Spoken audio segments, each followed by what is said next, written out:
Bonjour à tous et à toutes.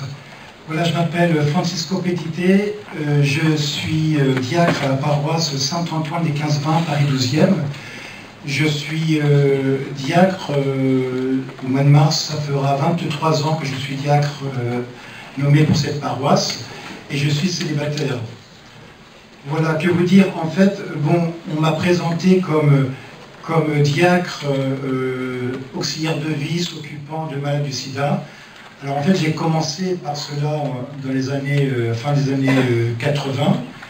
Et en fait, comment dire, je suis devenu diacre bien plus tard. Je suis devenu diacre en 97. Mais voilà, en fait, j'ai vécu très loin de l'église pendant longtemps. J'ai plutôt côtoyé le monde de la nuit et frôlé la délinquance. Jusqu'au jour où Dieu est venu me chercher dans ma misère, dans mon trou, et s'est présenté à moi de manière très très puissante au fond de mon cœur et de mon âme, me demandant de bien vouloir le suivre si je le voulais bien. Chose que j'ai acceptée tellement c'était une présence d'une puissance, d'une bonté, d'un amour comme je n'avais jamais pu, comme je ne pouvais pas imaginer. Et donc je me suis mis à la suite. Et immédiatement, j'ai compris qu'en fin de compte, il fallait que je le suive à travers les malades. Alors, je me suis retrouvé à visiter des personnes au service des maladies infectieuses et parasitaires de l'hôpital de la Salpêtrière, comme visiteur, simplement comme visiteur. Ce sont des personnes en fait qui faisaient partie de ma génération, fin des années 80, le sida était vraiment le fléau dont tout le monde parlait, les gens mouraient les uns derrière les autres. Et puis dans ma rencontre de Dieu, il y avait cette soif de pouvoir annoncer Dieu. Alors imaginez quelqu'un qui a quitté l'église juste avant son adolescence et qui se met du jour au lendemain à devoir parler de Dieu sans savoir rien de Dieu. C'est quand même assez particulier, mais je peux dire que vraiment Dieu existe, il donne son esprit pour pouvoir arriver à toucher les cœurs. Et pendant 2 ans, après mon travail, j'allais visiter les personnes. À l'époque, j'ai été vendeur, j'étais responsable vendeur dans un magasin de vêtements. Voilà, donc ça c'était fin des années 80. Un jour, un ami prêtre de ma paroisse, un ami qui est vraiment un homme que je chéris, vraiment, qui est devenu, pas mon diacre spirituel, mais vraiment quelqu'un avec qui je me confiais, qui maintenant est décédé, m'avait parlé du diaconat. Il m'avait dit, mais toi qui es toujours avec les malades, qui veut t'occuper d'eux, qui veut leur transmettre la bonne nouvelle, eh bien tu devrais être diacre. Alors, mon diacre, je ne savais pas ce que ça voulait dire, bien entendu. Donc je me suis un petit peu renseigné et puis j'ai vu que je ne savais que ce n'était pas pour moi. Sachant bien que je suis sorti de l'école, j'avais 16 ans et demi. J'ai très peu d'instruction. Connaître la Bible, faire des études, c'était vraiment pas mon monde parce que j'ai toujours détesté l'école et l'instruction. En fait, donc voilà, il me parle de ça et puis pour moi les choses étaient très claires, c'était vraiment pas pour moi.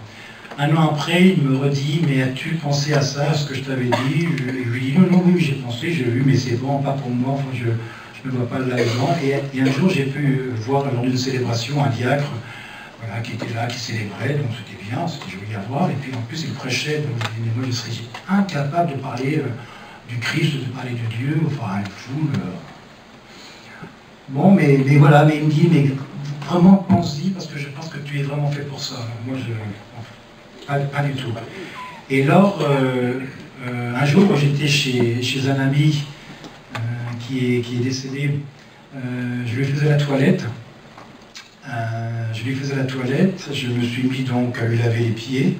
Et à ce moment-là, il m'est arrivé quelque chose de aussi très particulier, c'est-à-dire qu'à un moment donné, j'ai revêtu en fait le Christ, c'est-à-dire que j'ai été comme transporté le jeudi saint. J'ai pris la place du Christ lavant le pied de cet ami. Et là, à ce moment-là, j'ai compris, j'en ai chair de poule, j'ai vraiment compris que c'était ça qu'il fallait que je fasse, que je devienne diacre. Donc très rapidement, j'étais complètement surexcité, complètement presque hystérique, dirons-nous, parce que je me dis en fin de compte, ce prêtre, le père Gégou, qui puisse se reposer en paix, avait raison. Et alors en fait, j'ai compris qu'en fin de compte, j'ai reçu le double appel, c'est-à-dire par l'Église, à travers ce prêtre, et par l'appel intérieur, hein, en faisant la toilette de cet ami. Et donc, je suis parti rapidement à la procure pour acheter des livres pour me renseigner. Et chose étrange, alors là c'est quand même étrange, j'ai acheté 2 livres, et tout ce que je lisais, en fait, je le savais déjà, sans l'avoir jamais lu. Et donc je me suis mis à lire ça, je me dis, mais oui, ça c'est moi, ça me ressemble. Alors oui, j'imagine pas les choses différemment que ça, le service, ce qui a été dit là, par notre frère à l'instant, là, le service, les plus pauvres, enfin, c'était vraiment, mais vraiment oui, enfin, c'était vraiment moi, quoi. Et bon, tout naturellement, j'ai été voir, je me suis renseigné auprès de ma paroisse, j'ai été voir le délégué au diaconat permanent du diocèse de Paris, à l'époque le père Viol.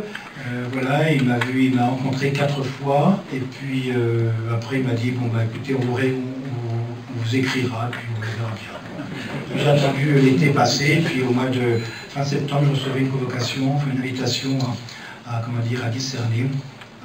discerner, en cela, enfin en 94.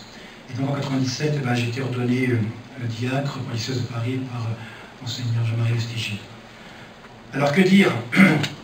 Donc j'étais déjà, à l'époque, auxiliaire de vie, je m'occupais déjà des personnes. Mais c'est vrai que le fait de devenir diacre a changé enfin, vis-à-vis du regard des autres. Moi, je ne me suis pas vu tant changer. Je dis franchement, moi j'ai cru que le fait d'être ordonné, plein de défauts de ma vie, plein de choses moches de ma vie, allait partir comme ça en disant, voilà, je vais être sanctifié, je suis le même mec. Donc voilà. Mais bon, je me dis, voilà, je suis le même, mais tout en étant le même, tu es autre en fait. Tu es autre parce que tu es là, non plus pour toi, mais comme ça a été dit, hein, tu es là pour le service de l'Église et le service de tes frères. Et donc à partir de ce moment-là, j'ai fait les choses bien différemment. C'est-à-dire qu'en fin de compte, j'ai toujours œuvré pour que la personne avec qui je suis puisse rencontrer Dieu. Alors, j'en parlais tout à l'heure au repas avec mes 3 autres frères.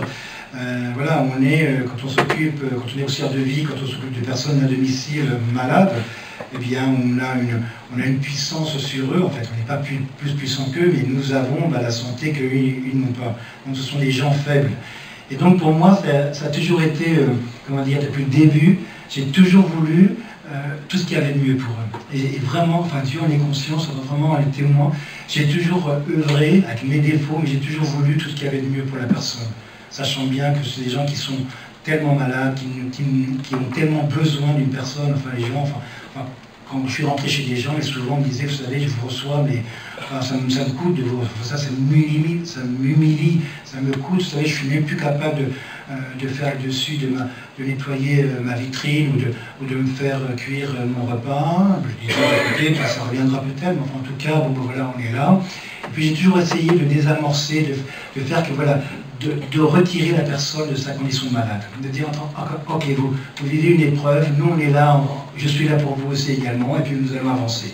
Hein, on peut avancer aussi dans le handicap, on peut avancer, parce que bon, bien sûr, on sait que le monde nous montre toujours des gens extraordinaires, magnifiques, riches, splendides, enfin tout ce qu'on veut, voilà, mais on ne nous montre pas, et pourtant c'est la réalité des personnes qui sont en faiblesse, des personnes âgées, des personnes qui sont en souffrance. Et bon, ça intéresse moi. Mais voilà, mais dans mon diaconat, j'ai toujours voulu mettre cela en avant. Alors j'ai une grande figure que j'aime beaucoup, c'est le bienheureux Charles de Foucauld. Parce que Charles de Foucauld, ce qui me plaisait en lui, c'est que lui, où il était là-bas dans le Haut-Gard, hein, là-bas en Algérie, dans le sud algérien, eh bien lui, il n'avait qu'une volonté dans son cœur, c'était que justement les Touaregs, tous ces hommes qu'il rencontrait, musulmans tous, eh bien puissent se tourner, rencontrer véritablement le vrai Dieu, hein, le Dieu de Jésus-Christ, c'est-à-dire Jésus-Christ lui-même. Et alors il y avait cette phrase qui pour moi m'a pénétré jusqu'à la fin de ma vie. C'était en fait sa volonté, en fait, ce qu'il disait, je voudrais que toutes ces personnes me voient agir, et qu'ils me voient agir, qu'ils puissent se dire, mais alors, tel est le serviteur, comment donc est le maître? C'est-à-dire, si tel est le serviteur, le maître est infiniment plus grand, plus beau. Et en fait, c'était ça, le fondement, enfin c'était le fondement de ma vie, c'est-à-dire c'est toujours, faire que la personne eh bien, puisse se tourner vers Jésus. Alors, je ne sais plus si je... 5 minutes. Bon, bah, voilà. En fait, je comprends de manière simple, élémentaire et simple. C'est-à-dire, on nous dit il faut évangéliser. En fait, c'est quoi? C'est il faut montrer Dieu que nul ne peut voir. Alors, vous direz, tout ce que je suis en train de vous dire, c'est pas réservé aux diacres, hein, c'est tout baptisé, c'est notre mission à nous tous.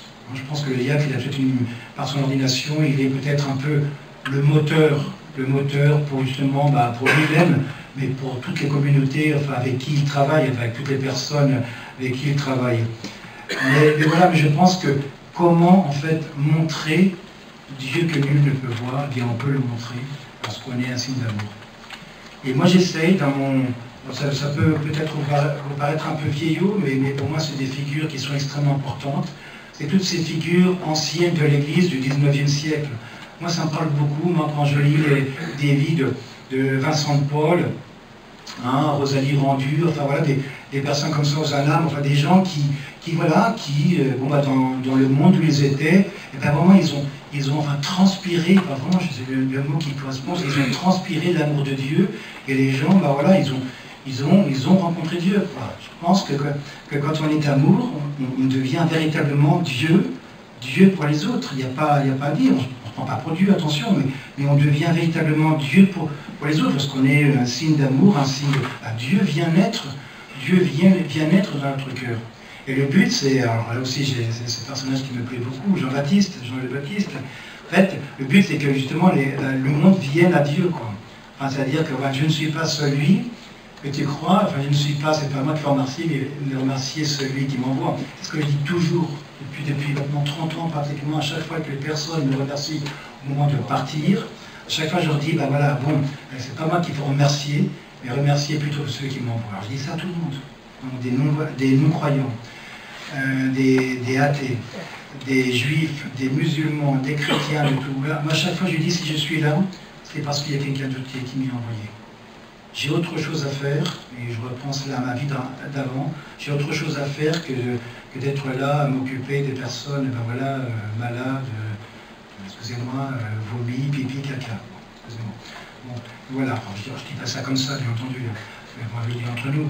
Mais voilà, je me dis, j'ai autre chose à faire qu'être là, et pourtant c'est là il faut que je sois.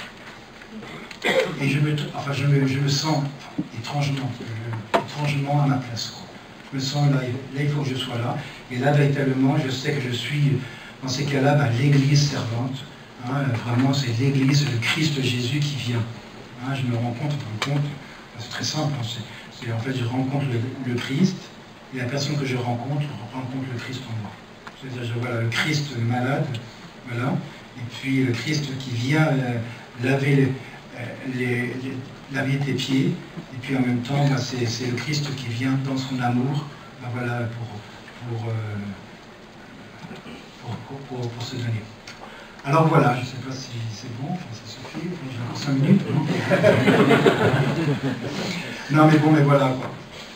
Alors moi je dirais rapidement, pendant 15 ans j'ai été auxiliaire d'aumônerie, j'étais prêté au diocèse de Saint-Denis, j'étais auxiliaire d'aumônerie à la maison d'arrêt de Seine-Saint-Denis, où j'ai rencontré beaucoup de détenus latino-américains, parce que je suis espagnol, donc j'allais là-bas pour traduire les homélies, pour accompagner des groupes bibliques. Et puis maintenant, je suis dans une association dans le 18e arrondissement d'accueil aux demandeurs d'asile, une sœur que vous connaissez sans doute, une sœur Marie-Jo Billois, qui a monté l'association Solidarité Notre-Dame de Tanger, donc de Tanger là-bas dans Stalingrad, juste en face de cette église qui s'appelle Notre-Dame des Foyers, juste en face de la nouvelle mosquée qui est en train de se construire rue de Tanger.